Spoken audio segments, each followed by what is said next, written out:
Այսօր որոշել եմ պատրաստել գետնանուշով հայկական հանվա։ Վերցրել եմ 500 գրամ ալյուր, մարմանդ կրակի վրա անընդհատ խառնելու եմ մինչև դառնա գեղեցիկ ոսկեգույն։ Ասեք համարյա դեղնել է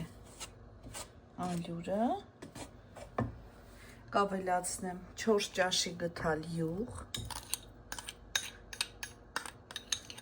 մի փոքրել յուղով կտապակեմ, անընդհատ խառնելով։ Յուղով է լավ տապակում ենք 5 րոպե ընդամենը։ Կրակից հանում ենք,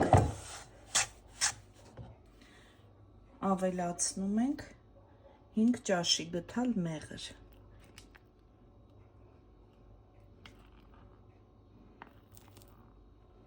Եվ լավ խառնելու եմ։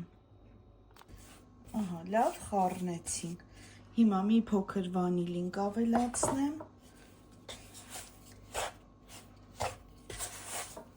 Լավ կխառնեմ։ Գետնանուշը մի փոքր տապակեք։ Ահա, այսպիսի գնդիկներ ենք անելու։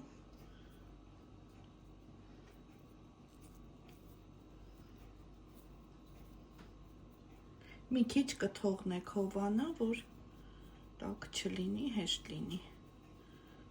Եվ քունջոտի մեջ։ Վերջնական տեսքը ցույց կտամ։ Վերջացրեցի, ահա այսպիսի գեղեցիկ հալվաներ ստացվեցին։ Այսպես ավելի հարմար է, քանի որ սառելուց ինքը փշրվելու հատկություն ունի։ Ես նախընտրեցի այս տարբերակով պատրաստել, դուք էլ պատրաստեք,